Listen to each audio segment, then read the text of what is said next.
So hello everyone, welcome to Freedom Classes, and we are discussing about the metal casting process. Now in this video we are going to discuss about the accessories. So हम लोग जो है accessories के बारे में discuss करेंगे.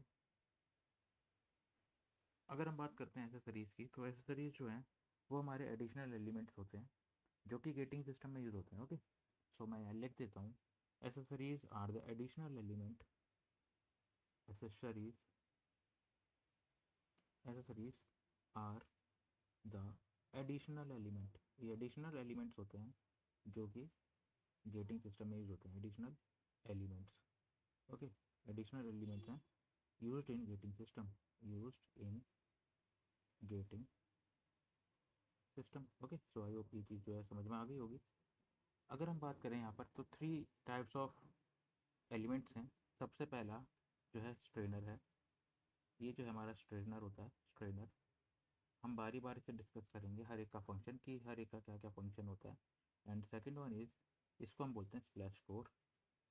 Splash core. Okay, splash core. Next this one is scheme bomb.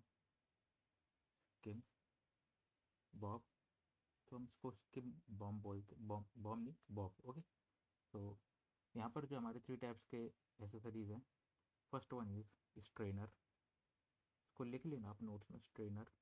Second one is splash core. Splash core. And third one is scheme scheme Bob. तो ये 3 टाइप की एसेसरीज हैं एंड हम बारी बारी से डिस्कस करते हैं हर एक के बारे में. ओके, तो अगर हम बात करें स्ट्रेनर की, तो स्ट्रेनर क्या होता है? एक फिल्टर होता है ये. ओके, फिल्टर होता है. इससे क्या होता है कि इम्प्योरिटीज़ जो है वो पास नहीं करती हैं. इम्प्योरिटीज़ को क्या कर देता है? सेपरेट कर देता है. Okay, so it is a filter. It is a filter. It is a filter for separating, for separating the impurities. Okay, separating the impurities. impurities. तो impurities को क्या करता है? ये अलग कर देता है जो कि present in molten metal. In molten metal. जो इम्प्योरिटीज़ हमारे मोल्टन मेटल के अंदर होती है, मेटल के अंदर होती हैं जो इम्प्योरिटीज़, उसको क्या करता है? ये मेटल की स्पेलिंग करते हैं, थोड़ा लिख लेंगे इसको, METEL मेटल. तो उसको क्या करता है? सेपरेट कर देता है. Okay, and it is always provided provided in sprue. Okay, sprue में इसको हम लगाते हैं. जैसा कि हमने डायग्राम में देखा. इस डायग्राम में ये स्प्रू है हमारा. इस स्प्रू के टॉप पे जो है हमने स्ट्रेनर को लगाया हुआ है, sprue. And and it is made by using ceramic material. तो और ये किसका बना होता है? सेरेमिक मटेरियल का बना होता है. And it is made it is made by made by using using ceramic material. Ceramic material. So I hope ये जो है आपको समझ में आ गया होगा स्ट्रेनर क्या होता है, इसका फंक्शन क्या होता है, एंड ये किस मटेरियल का बना होता है. ओके, नेक्स्ट अगर हम बात करें, तो next one is splash core. So splash core जो है वो हम प्रोवाइड करते हैं कहाँ पर? ये हम स्प्रू के बॉटम में प्रोवाइड करते हैं कुछ इस तरीके से. इससे क्या होता है कि जब हमारा लिक्विड मेटल जो है, मोल्टन मेटल जो है, अंदर जब पोर होता है तो इरोजन नहीं होगा. ओके, सो इरोजन को अवॉइड करने के लिए हम स्प्लैश कोर का यूज़ करते हैं. कई कई बार में जो होता है इस केस में हम लोग वेल को भी यूज़ कर सकते हैं. जैसे अगर हम बात करें जो हमारा बॉटम, मैं बोलूँ स्क्रू वेल जो होता है बॉटम में जो लगता है, इसको भी यूज़ करते हैं. मैं उसको भी दिखा दूंगा कि कैसा होता है और उसका क्या यूज़ होता है. ओके, तो इससे क्या होता है? स्प्लैश कोर जो है, इससे क्या होता है? ये क्या अवॉइड करेगा? ये हमारा सैंड इरोजन जो होता है इसको अवॉइड करता है. ओके, सो मैं इसको लिख सकता हूँ, to avoid sand erosion. To avoid sand erosion. Sand erosion. Sand erosion. Splash core.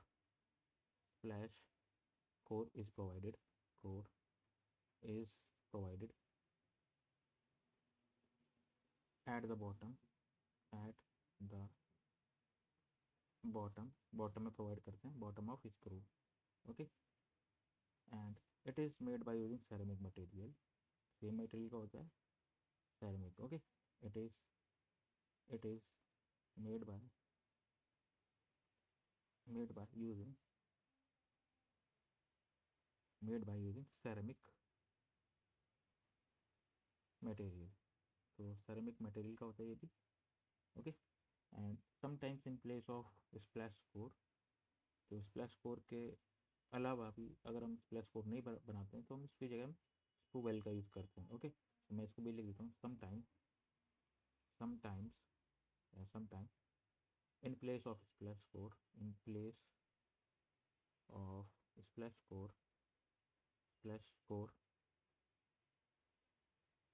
a small well is provided well provided okay well is provided called screw well। Okay, इसको हम क्या बोलते हैं, screw well बोलते हैं। आगे diagram में बताऊंगा कैसा दिखता है ये। So that sand erosion sand erosion taking place taking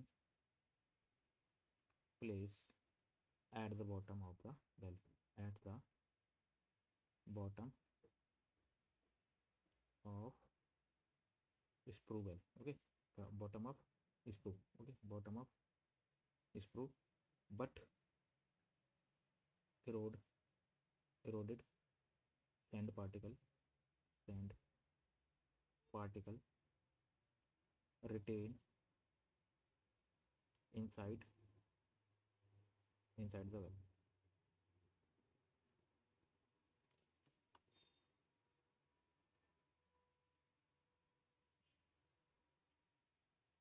so I hope ये जो है स्प्लैश स्कोर के बारे में समझ में आ गया होगा। अब क्या होता है, डायग्राम दिखाता हूँ, ये रहा डायग्राम। ओके, तो डायग्राम क्या है, ये जो हमारा क्या है स्प्लैश स्कोर है, स्प्लैश स्कोर। ओके, तो ये स्प्लैश स्कोर है एंड ये क्यों क्यों यूज़ करते हैं, क्योंकि जब हम लिक्विड मेटल पोर करते हैं तो स्प्लैश स्कोर जो है वो क्या अवॉइड करता है, सैंड इरोजन अवॉइड करता है। अगर सैंड इरोजन होगा तो जो हमारे जो सैंड के पार्टिकल्स हैं वो लिक्विड मेटल के साथ फ्लो होकर हमारी कैविटी के अंदर जाएंगे एंड फिर डिफेक्ट क्रिएट कर देंगे। तो इस केस में क्या करते हैं, या तो स्प्लैश स्कोर का यूज़ कर लेते हैं। ओके, या फिर क्या करते हैं हम एक कुछ इस तरीके से स्प्रूवेल बना देते हैं। स्प्रूवेल है ये जो है क्या है, स्प्रूवेल। तो इस केस में क्या होगा कि जो सैंड इरोजन होगा, तो जो सैंड के पार्टिकल्स होंगे वो क्या हो जाएंगे, सेटल डाउन हो जाएंगे नीचे। ओके, वेल के अंदर सेटल डाउन हो जाएंगे एंड फिर ये बाहर नहीं निकल पाएंगे एंड जो हमारा लिक्विड मेटल है वो इजीली फ्लो होके कैविटी के अंदर चला जाएगा। ओके, तो ये भी क्या करता है, हमारे डिफेक्ट को अवॉइड ही करेगा। ओके, तो यहाँ पर कुछ पार्ट्स हैं, जैसे अगर मैं बात करूँ ये हमारा स्प्लैश फोर था एंड ये स्ट्रेनर था, दिस वन इज स्ट्रेनर, इसको हम बोलते हैं scheme Bob. Okay, scheme Bob. तो ये हमारे क्या हैं, कुछ एसेसरीज हैं। नेक्स्ट अब हम बात करते हैं स्किम बॉब की। तो स्किम बॉब जो है वो कुछ इस तरीके से दिखता है। ये भी जो है क्या करता है, इम्प्योरिटीज़ को सेपरेट करता है। तो क्या होता है यहाँ पर, कुछ इसको इस तरीके से बनाया जाता है, तो जब इसमें से मेटल जो है फ्लो करेगा तो मेटल के अंदर जो है हाई डेंसिटी इम्प्योरिटीज़ और लो डेंसिटी इम्प्योरिटीज़ जो हैं वो होंगी। ओके, तो जो हाई डेंसिटी इम्प्योरिटीज़ हैं वो नीचे सेटल डाउन हो जाएंगी इस रीजन में, एंड जो लो डेंसिटी है वो कहीं ना कहीं ऊपर यहाँ पे स्टक हो जाएंगी। तो अगर हम बात करें, ये क्या था, हमारा रनर था। ओके, रनर है एंड ये जो हमारा स्किप बॉब है पूरा का पूरा। तो यहाँ पे क्या होगा, ऊपर की तरफ हमारी जो इम्प्योरिटीज़ होंगी, कैसी इम्प्योरिटीज़ होंगी, यहाँ पर होंगी lighter impurities. Okay, lighter impurities and नीचे की तरफ जो होंगी, बॉटम साइड जो होंगी वो क्या होंगी, हैवी इम्प्योरिटीज़ होंगी। Okay, heavy impurities. तो इसलिए हम स्किप बॉब का यूज़ करते हैं इम्प्योरिटीज़ को सेपरेट करने के लिए। तो इसको हम बोलते हैं स्किप बॉब, स्किम बॉब। तो आई होप ये जो है क्लियर हो गया होगा। तो थोड़ा बहुत इसके बारे में भी लिख देते हैं। A semi circular cut, a semi circular cut given at the given at the top and bottom of runner, bottom of runner, okay, is called, is called skip bob, skip bob, okay. तो ये जो है runner के अंदर बनता है, runner को ऊपर से काट देते हैं, थोड़ा सा नीचे से काट देते हैं, सेमी सर्कुलर कट दे देते हैं, तो इसी को हम क्या बोलते हैं, स्किप बॉब बोलते हैं। एंड अगर हम बात करें so bottom part of skip bob is also called bottom well, okay. तो bottom part of skip bob is is also called called bottom well, bottom well। So I hope ये जो है क्लियर हो गया होगा। एंड फिर से एक बार बता देता हूँ, ऊपर वाले पार्ट में जो है लाइटर इम्प्योरिटीज स्टक होती हैं, नीचे वाले पार्ट में हैवी इम्प्योरिटीज होती हैं, वो स्टक हो जाती हैं। एंड कुछ इस तरीके से जो हमारी सारी की सारी एसेसरीज गेटिंग सिस्टम की होती हैं। तो आई होप आपको जो अच्छे से समझ में आ गया होगा। अगर कोई डाउट होता है तो आप कमेंट कर सकते हैं, वरना आप मैंने अपना फ़ोन नंबर दे रखा है, आप वहाँ पे जाके भी मुझे व्हाट्सअप कर सकते हैं, okay. Thank you for watching.